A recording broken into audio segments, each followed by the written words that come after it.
Am I the astronaut for making my future mother-in-law cry? I, 23 female, and my fiance, 25 male, dated for 4 years, and recently we got engaged. We had been planning a relatively small but meaningful wedding when I, unfortunately, lost my secondary income stream. I am a teacher by day, so I really relied on that income. My fiance recently changed careers, and so he is still working his way back up in his field and can't contribute the way I used to. After an honest chat, we decided to push our date by a year so we would have time to figure out a way to make money, and at worst case cancel and elope. At this point, my future mother-in-law came to me to curse me out for not involving her in this choice, as she had her own guests who she now has to inform about the change. I was already anxious that she may try to expand our guest list without my consent, and I was correct. My fiance has defended me in the situation, but mother-in-law has had multiple cry fests with other family members claiming that I am ruining the wedding and destroying her son's big day. Is it her son's big day, or is it her big day 2.0? I think we all know. I think we all know the answer to that. I honestly don't know what to do at this point, as I will not be able to just make $10,000 appear to cover our shortfall, and I feel like a failure in the eyes of my new family for not being able to afford everything. So the question begs, am I the asshole for not consulting her?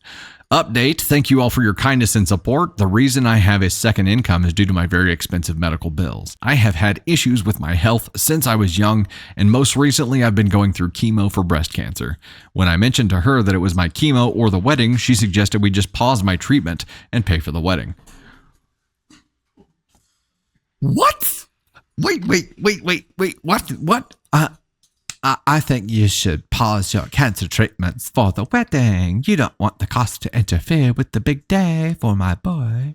My baby has to have his wedding. Do you really need the chemo? Really? Do you? I don't know that you do. Okay. She just sent herself straight to ASCON 1. My fiance and I have now cut off all communication, and we are focusing on finding a means for funds to pay for chemo. We will be eloping this year with just us two. Thank you all for the support. I truly believed I was the a-hole because of her. No. Holy crap. Okay, it's not like she was jumping in and contributing the difference. It's you guys were trying to figure out a way to make it work, and you were being responsible. Most parents would be like, I can't believe it. My babies are being responsible with their money. They're planning ahead. They're putting things off so they can make sure that they can afford them.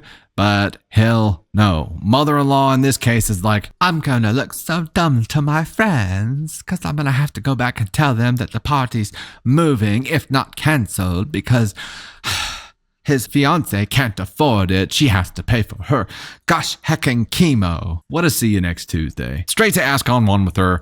Let's talk about OP first. OP. Am I the asshole for making my future mother-in-law cry? No. And you should probably do it more often because she probably needs to experience enough pain to create some change.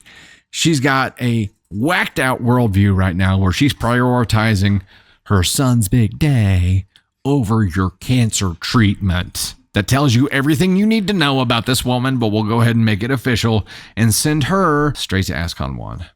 Straight to ASCON 1 with you, mother-in-law. What in the hell? First of all, nobody buys that you're looking out for your son's big day. This is a party for you where you get to show off in front of your friends. There was no mention of you contributing to this wedding at all, which makes it a little bit confusing, but it's like you're just so worried about how you look to other people that your brain is just cross-wired and there's just smoke coming from your ears and your hair because you're not thinking clearly. Someone's well-being and their ability to receive medical treatment trumps a party. Definitely should, but pretty sure you were only thinking about yourself in this case. Mumsy. And I'm glad they've gone no contact with you. And I hope walking that to your friends, I'm sure the story mother-in-law cooked up for this is a whopper too. So she doesn't have to look bad to all of her friends. I'm sure she's cooked up a whale of a tale. No, this mother-in-law needs to cry a lot more. I mean, look, her fiance is with her in this, not with Mumsy. But I see your point that you're going to be tied to this no matter what. However, hopefully you love the person that you're marrying enough